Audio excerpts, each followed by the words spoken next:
उसके बाद शकटासुर आया। ये जड़ता का प्रतीक है। जड़ता का मतलब होता है जो जो चेतन तत्व है, जो चैतन्यता है, उसका समझ में न आना और अपने जीवन को अपने मनगणंत तरीके से अपने जीवन को गढ़ लेना। किसी महापुरुष की चेतना को, उनकी साधना को, उनकी बातों को, उनकी वाणी को यथा के तथा जैसा का तैसा न समझ पाना और हमें अपने जीवन में अपने तरीके से अपना जीवन बातों को समझ लें, हैं? तो ये जड़ता का प्रतीक है। हमारी बुद्धि जड़ है, लेकिन हमारी बुद्धि जड़ बनी रहे। लेकिन यदि हम भगवान से प्रार्थना करें कि यह गुण साधन ते नहीं होई, तुम्हारी कृपा पाव कोई कोई, तुम्हारी कृपा पाव कोई कोई।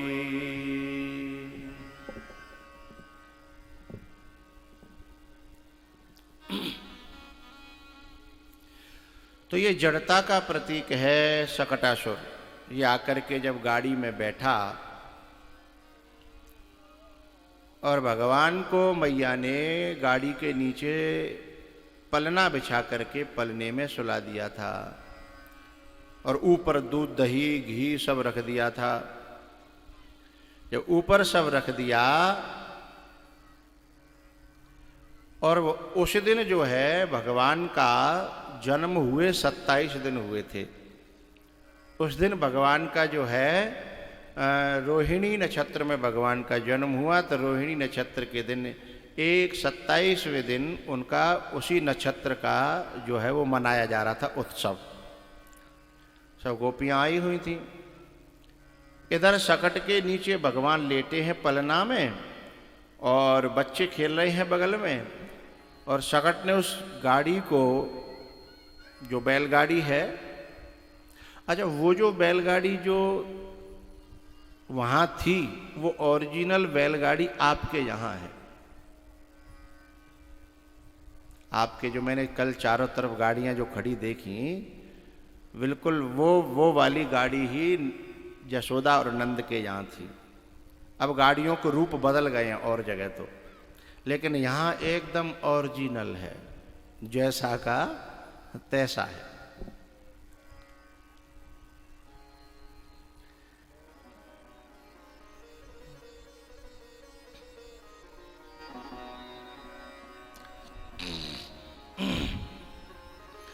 तो उस गाड़ी में सब सामान भरा रखा था। हाँ देखो ये है, ओरिजिनल रूप है। यहाँ भी गाड़ी वही के वही है।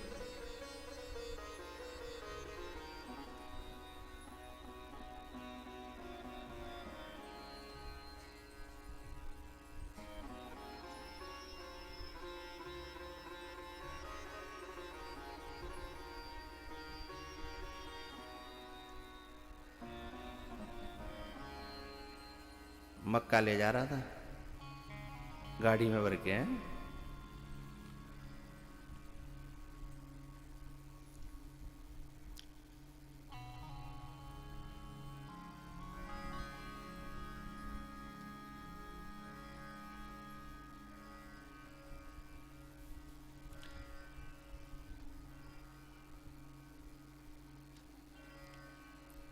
तो गाड़ी के नीचे भगवान बैठे हैं, लेटे हुए हैं, और वो जो असुर है सकट, और वो गाड़ी को नीचे दबाता है भगवान को मारने के लिए।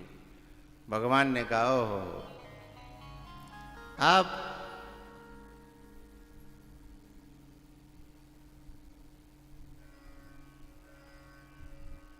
भगवान को बड़ा आश्चर्य होता है, हमारी ही शक्ति लिए हुए हैं ये असुर और हमें ही मारना चाहते हैं। हमारी ही शक्ति लिए हुए हैं और हमें मारना चाहते हैं। भगवान ने कहा, आओ मामा जी। तो नीचे से एक अंगूठे की हल्की सी ठोकर मारी। एक बात बताऊं, क्या भगवान कभी किसी में ठोकर मारता है? नहीं,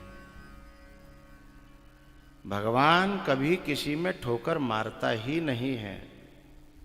अरे भगवान तो किसी से पैर तक नहीं छुलवाना चाहता, संकोच आता। केवट जब पांव धोता है तो मन में संकोच आता है।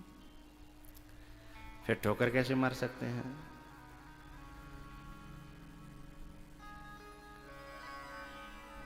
फिर क्या हुआ होगा?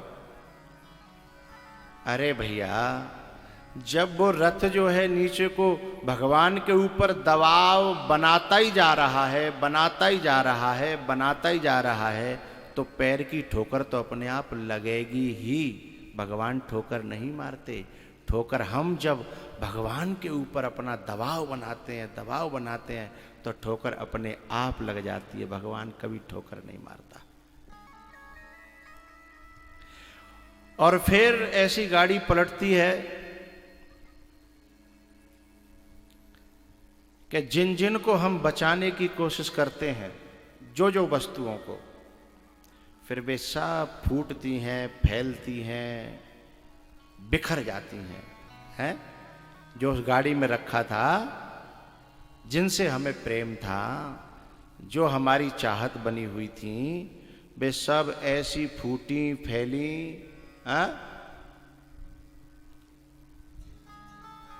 लेकिन एक बात बताऊं आपको, जब सब लोग दौड़े दौड़े आए और आके देखो ये क्या हुआ, ये क्या हुआ, ये क्या हुआ,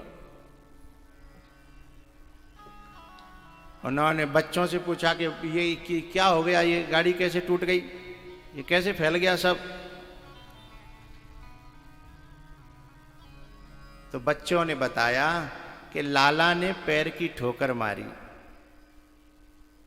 लाला ने पैर की ठोकर मारी और ये ऊपर गाड़ी चली गई और फिर आकर के गिरी।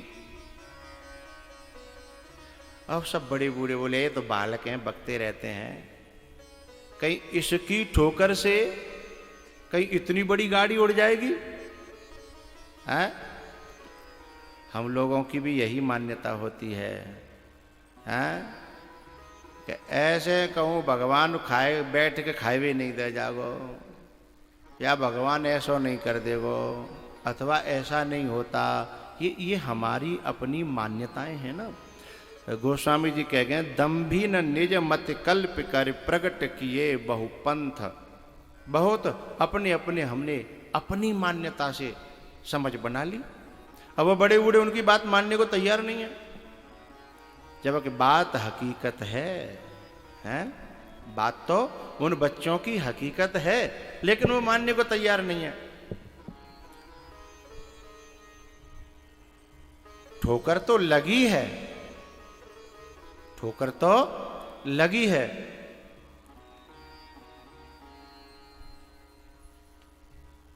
लेकिन ये बड़े बूढ़े कहते हैं कि बच्चों की बातें हैं, और बालक जो है ना वो संत हैं, वो समझते हैं, वो समझते हैं कि यहाँ ठोकर लगी है, गाड़ी पलटी, हमारे जो जीवन की गाड़ी है, और हम फिर अपने जीवन में जिन जिन को महत्व देते हैं, जिनको सजा के रखते हैं, जो भोग सामग्री रखी है ना, उसमें जो सजा के रखी है, उसका महत्व ज़्यादा हो गया, लाला का महत्व कम हो गया। लाला नीचे और भोग सामग्री ऊपर है।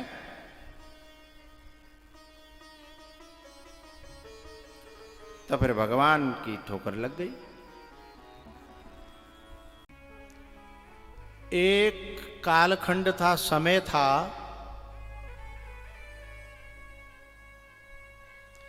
जब देवताओं का लोक अलग हुआ करता था और राक्षसों का अलग हुआ करता था।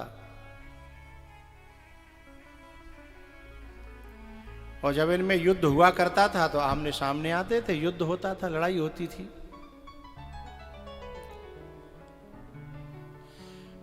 फिर और समय आगे बढ़ा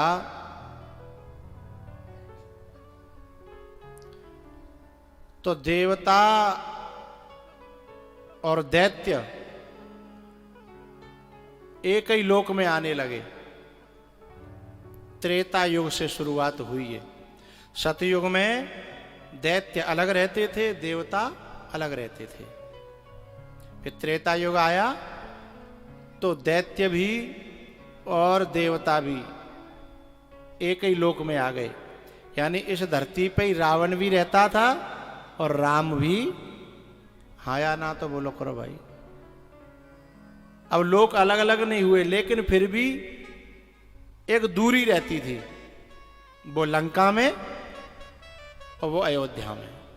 ठीक है, तो कहूं तक गुजारो है जा, तो क्योंकि राक्षस अपने तरीकाते रह रहे हैं और देवता अपने तरीकाते रह रहे हैं। संत भक्त अपने तरीका से रह रहे हैं, राक्षस अपने तरीका से रह रहे हैं। फिर त्रेता युग के बाद में आया द्वापर युग। फिर द्वापर युग में क्या हुआ कि एक ही खानदान में दोनों पैदा है गए, होने लगे।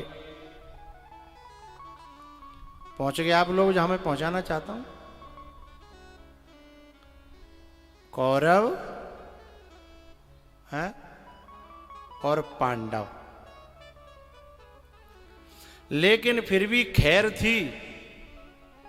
खानदान तो एक था, लेकिन मां बाप अलग अलग है।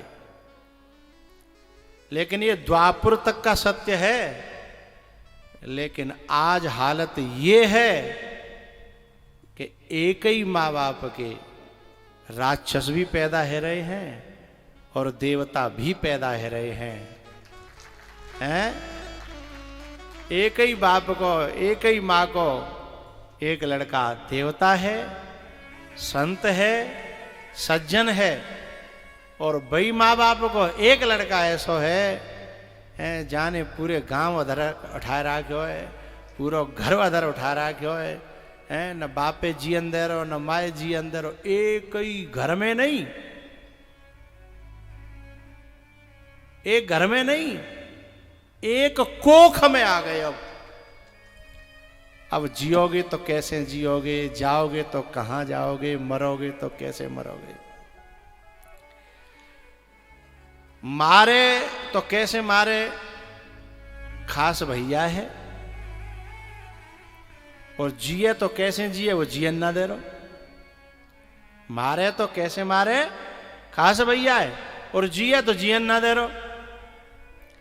इसलिए अब लोग अपने घरों को छोड़ छोड़ करके शहरों में बसने लगे हैं, क्योंकि भैया तू सुखी से रह, मैं तो जहां रहूंगा वहां जीवन काट लूंगा। लेकिन एक बात बताऊं, जो पक्के राक्षस होता है ना, बे घरते भागे भाई भैया है, शहर में ना जीवन देता। वो यदि घर छोड़ के चले गो तो जागो कहां बेटा, धरती के और छोर पे तो जीवन नहीं दूंगा चैन से। है तो कलयुग चल रहा है। अब एक ही कोख में एक ही बाप के और दोनों तरह की पैदा होंगी संतानें। एक शराब पिएगी और एक भगवान की भक्ति करेगी, और दोनों में बनेगी नहीं। और पिसेंगे कौन, बोलो बोलो, माँ बाप। ये कही सांची बात, पिसेंगे वो। और जो समझदार होगो छोरा, बस समझाते रहेंगे। और समझदार यूं कहेगो कि नहीं जरूर तो समझाओ, तो माँ बाप यूं कहेंगे वो समझे तू ही ना, तो बस समझावे का भैया तू ही समझ लेने का है। तो समझदार और पिसता हुआ चला जाएगा, समझदार पिसता हुआ चला जाएगा। और दुष्ट बढ़ता हुआ चला जाएगा। ये कलयुग का खेल है जो भागवत जी में लिखा हुआ है।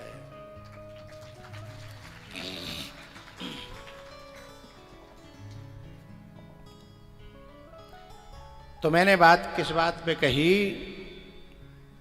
कि गोकर्ण और धुंधकारी एक ही घर में पैदा हुए। छोटा भाई जो गोकर्ण है वो महात्मा है, संत है, और घर को छोड़ करके चला जाता है।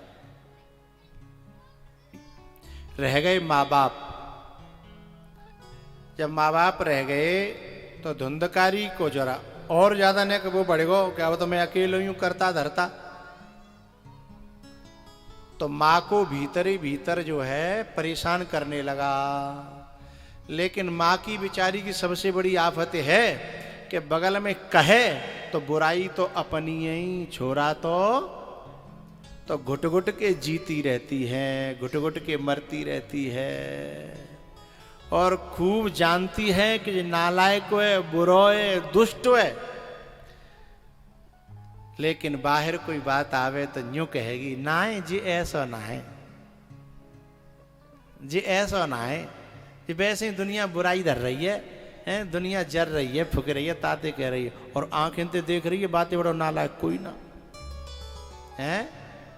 क्योंकि बेचारी माँ की तो दोनों तरफ से आगे कुआ और पीछे खाई, और दोनों तरफ से आफतें हैं। जबकि वो न तो रोटी दे रो,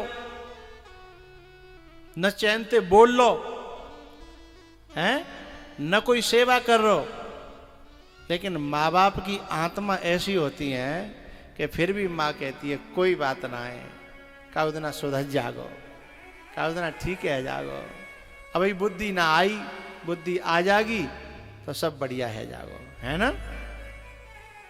आखिरकार माँ मर जाती है ऐसा सोचते सोचते, लेकिन वो सुधरता नहीं है। धुंधकारी ने पहले अपनी माँ के जेवर बेच दे, फिर कपड़ा बेच आयो, और माँ पे कछू नहीं रहो, तो माँ सोची कि अब मांगेगो मुंह पे, और मुंह पे देवे को कछू हथुनाए तो कहूँ हाथ नहीं उठाए दे मेरे ऊपर, फिर मेरो का जीवो रह जाओ, हैं। हाथ उठाए दो तो माँ को तो मरे वो है ना। तो माँ ने सोची कि मैं कहीं बाहर निकल जाऊं, लेकिन माँ बाप की दिक्कत ये बाहर भी नहीं जा सकते। वे बहु जी सोचते हैं कि जिन छोरे ने कोई जीवन नहीं दे होगा, जिन्हें माँ बाप भगा दे, तो छोरा की सोचेगी माँ, हैं, कि जाए कोई टोके नहीं, जाए कोई बुरा भलो न कहे, दुखी होगी, रोएगी, मरती रहेगी, लेकिन तू भाई घर में जिए भी कि जा छोरा है, कोई यूं नहीं कहे कि जाने माँ बाप भगाए दे। तो धुंधकारी की माँ वहीं जी रही है बेचारी, परेशान है, लेकिन करे क्या। एक दिन वो पी करके आया और बोला कि जो कुछ है सो दे दे, मुझे पैसा चाहिए। माँ ने कहा बेटा पैसा कहाँ, तू सबे तो ले गो, सोने ले गो, चांदी ले गो, मेरे कपड़ा तक तेने बेच दे। बोले मुझे कुछ नहीं पता, मुझे चाहिए पैसा, खेत है बेच, घर है बेच। बेचारी माँ रो पड़ी कि अब मैं जीना नहीं चाहती, अब मैं मरना चाहती हूं। और वो इतना नालायक रहो कि घर के बगल में एक कुआ है, तो बोले मरना चाहती है तो ले मर, और वहां ने कुआ में धक्का दे दो। बेचारी माँ एक कपूत के चलते हुए अपनी जिंदगी को खो बैठी। जबकि आशा काई कि बेटा बड़ो है जागो, तने कमावे धावे ला के जागो, तो फिर मैं आराम से चैन से भजन करूंगी, तीर्थ जाऊंगी, हैं, फिर मुझे चिंता नहीं रहेगी। लेकिन छोरा ने क्या किया, जीते जी मां को मार डाला। मैयाओ जिनकी औलाद शराबी निकर आवे, जुआरी निकर आवे, कपूत निकर आवे, उन माओं का जीना भी मरना है, और मरना तो मरना है ही, क्योंकि वो जीते जी मर रही है बेचारी, न जी पा रही और न मर पा रही। इसलिए उसने सोचा कि इससे तो मर जाऊं तो ज्यादा बढ़िया। कुआं में गिर के मर गई। अब एक दिन भ्रमण करते करते गोकर्ण जी महाराज घर पे आए, पिताजी को रोते हुए देखा, पिताजी के पांव छुए, पिताजी हिलकी भर के अपने बेटा से लिपट के रो पड़े। एक बात बताऊं, औलाद बड़े बड़े अहंकारियों की अकड़ निकाल देती है।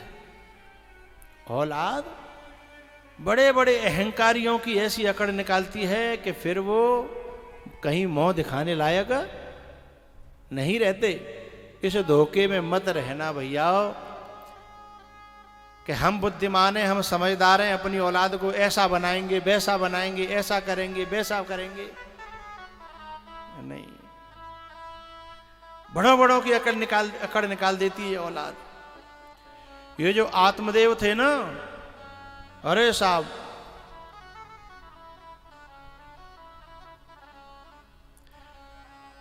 इनके बारे में कहा जाता है कि बहुत बड़े धनी थे और समाज में इनकी बड़ी प्रतिष्ठा थी। द्वितीय एवं भास्कर, जैसे दूसरा समाज का सूर्य हो ऐसे। लेकिन आज जब औलाद ने ऐसा नरगा बनाया तो अपने ही बेटा से लिपट के रो गए। गोकर्ण जी ने कहा, पिताजी क्यों रो रहे हो? बोले, अब मैं न जीने लायक रहा और न मरने लायक रहा, और मेरा ये लोक भी बिगड़ गया और मेरा वो लोक भी बिगड़ गया। बेटा मैं क्या करूं? बोले, क्या बात है पिताजी? बोले, तेरी मां तो मर गई। इस धुंधकारी के कुकर्मों को देख देख करके उसने अपने प्राणों को त्याग दिया। अब मुंह पे अपने आप तो मरे होना जा रहा हो। अपने आप मरना बड़ा कठिन होता है। मुंह पे अपने आप मरे होना जा रहा हो और जाके कर्म मुंह पे देखे जाए ना रे। करता ये है और शिकायत मेरे पास आती है। अब मैं क्या करूं बेटा, तू बता। तो गोकर्ण जी महाराज ने अपने पिताजी को बिठाया और कहा, पिताजी जब तुम्हें वो अपना बाप नहीं मानता तो तुम उसे अपना बेटा क्यों मानते हो?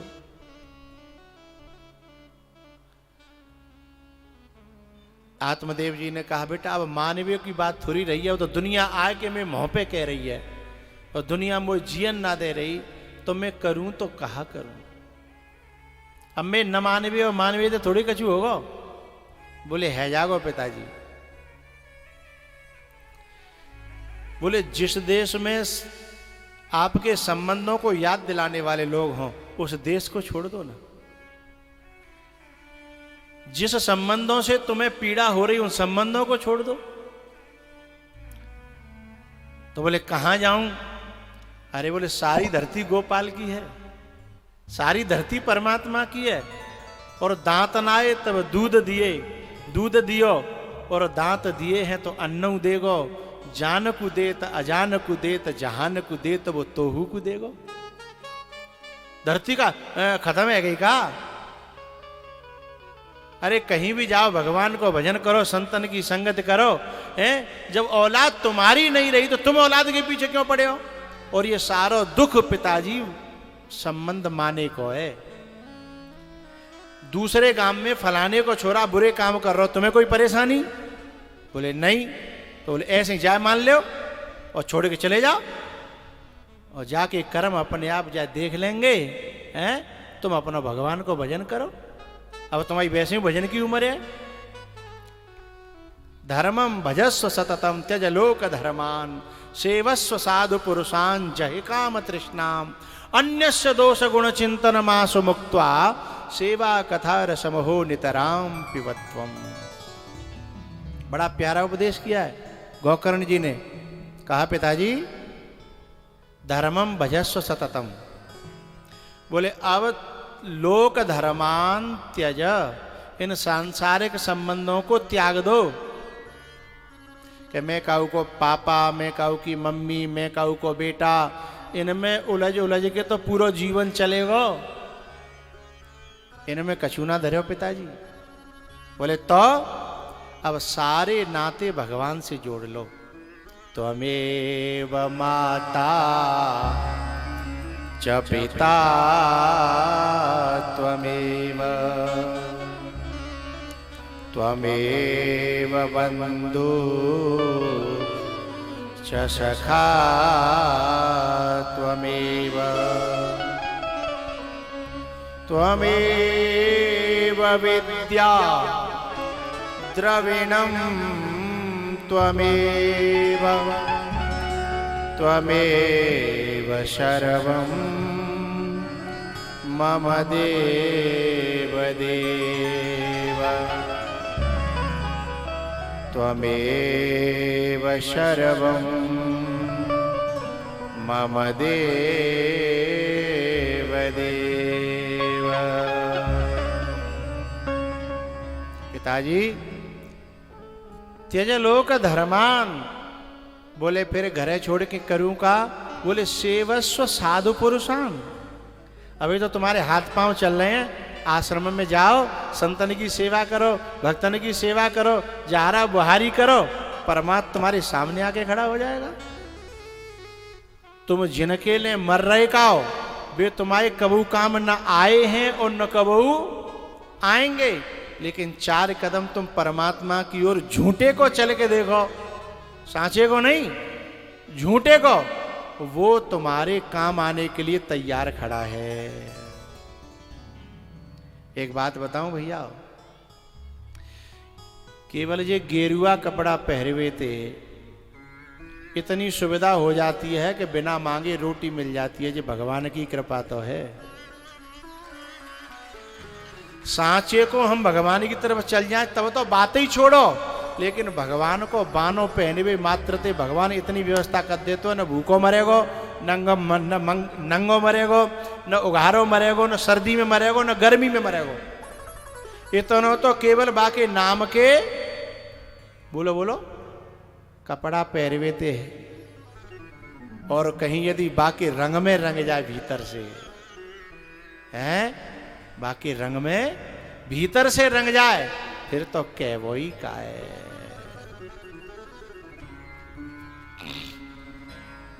लेकिन हमारो तो ज्यादा विश्वास दुनिया वारी न पे हैं, छोराते बेटाते नातीते बहुते जी सेवा करेंगे,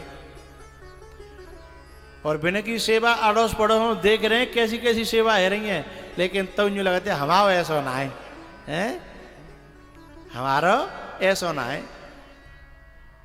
लेकिन जब सामने आ जाती तो पता चलता है कि हमारा भी वैसा ही निकला, क्योंकि मेहंदी दिखने में हरी होती है। मेहंदी है कि नहीं बोलो, दिखने में हरी होती है, लेकिन जब पिस जाती है तो सबके हाथ लाल कर देती है। ऐसे ही हर माँ बाप को अपना बेटा ऐसा लगता है कि बढ़िया नहीं करेगा, हैं जैसे मेहंदी पहले हरी दिखते है, लेकिन जब ससुरार प्यार भई जवते, रूप रूप कुटुंब भय तवते, हैं भैया। गोकर्ण जी महाराज ने उपदेश किया और आत्मदेव जी की समझ में आ गई। गोकर्ण जी ने कहा पिताजी एक काम करना, जब आप संसार को छोड़ो संतों की सेवा में जाओ तो 2 बातों का ध्यान रखना। बोले क्या?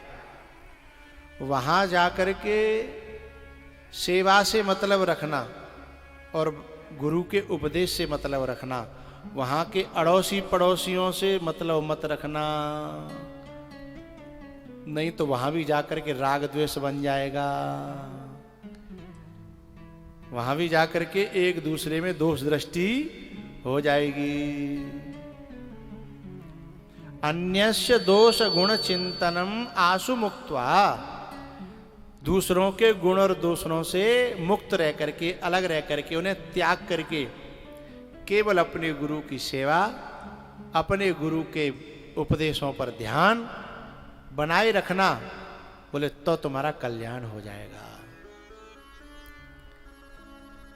आत्मदेव जी ने कहा, बेटा तू न आता तो मैं मर ही जाता, लेकिन अब मुझे लगता है कि अब मुझे मरना नहीं पड़ेगा, मेरी मुक्ति हो जाएगी। उसी समय आत्मदेव जी महाराज ने संन्यास ले लिया, वैराग्य ले लिया। अब गोकर्ण जी फिर अपने भ्रमण पर चले गए। अब तो धुंधकारी और फ्री है गो, माँ गई, बाप गयो।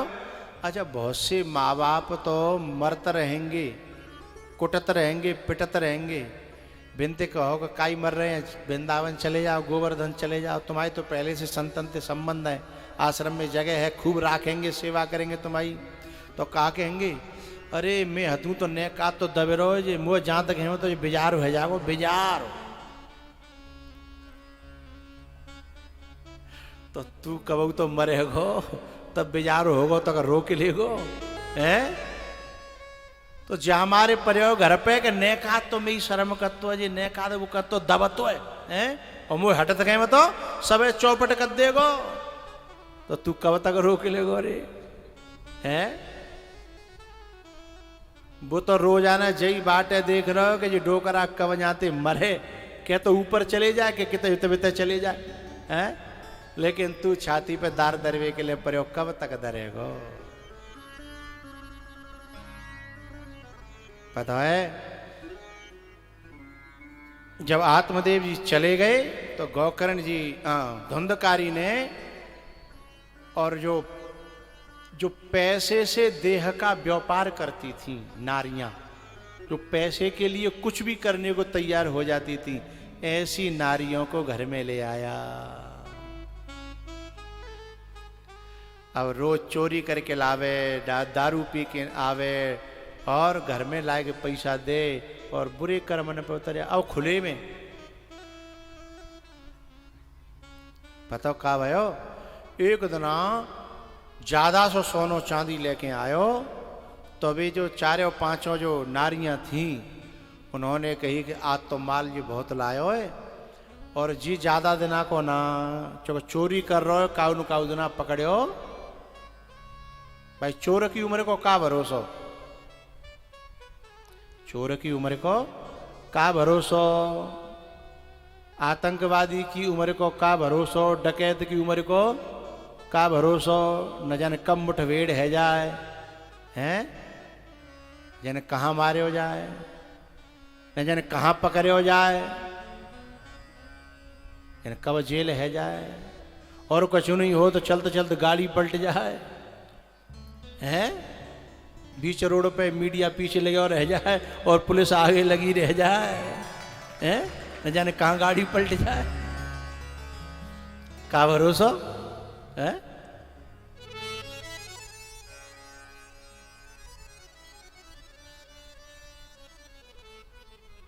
इसलिए उन पांचों नारियों ने प्लान किया कि इसको यहीं मार दो और माल बांट लेंगे, अपनी जिंदगी तो अच्छे से कटेगी, खुशी खुशी कटेगी।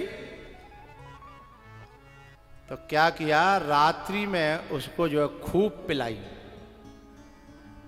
और चारपाई पे वो बेहोश होकर के पड़ गया, और फिर उन्होंने रस्सी लेकर के चारपाई पे ज्यों के त्यों बांध दो, और बांध के रात में फिर चूल्हे में दे दें सरिया गरम गरम, और फिर सरियंते लाल लाल सरियंते आंखें फोरी, फिर कान फोरे हैं, और फिर पेट में दें, और जो चूल्हे में जो कोयला थे ना बेबा के मुंह में भर दे। बुरी गत से मारा गया। पता है आपको ऐसा क्यों हुआ? क्योंकि संसार के बुरे लोगों पर भरोसा किया जाएगा तो ऐसी दुर्गति ही होगी। और जिसने अपनी माँ की आत्मा दुखाई, अपने बाप का दिल दुखाया, तो बाकी कोई मुक्ति थोड़ी होगी, मौत ऐसी बाकी होनी है। क्योंकि साईं के दरबार में बदले कहूं न जा, बोए पेड़ बबूर के तो आम कहां से। क्योंकि माँ बाप बुरी तरह, माँ बुरी तरह मरी, कुआं में गिरी और बुरी तरह मरी। मैं एक बात कहना चाहता हूं, माँ बद्दुआ तो नहीं देती है, माँ कभी अपनी औलाद को बद्दुआ नहीं देती। चाहे तू कैसा हुए भगवान तो सुखी राखे, यूं कहती है, चाहे तू कैसा हुए पर मेरी को कहते पैदा भयो, मुंह पे तेरो दुख नहीं देखो जाएगो, ताते मेरे जियत भगवान तो सुखी राखे। लेकिन प्यारियों, माँ भले ही बद्दुआ नहीं दे, लेकिन कर्म को लेखा जोखा को हिसाब किताब राखे वारो थोड़ी क्षमा कर देगो। वो तो एक एक पाई पाई को हिसाब रखता है। राम झरोखा बैठ के सबको मुजरा ले, जैसी जाकी चाकरी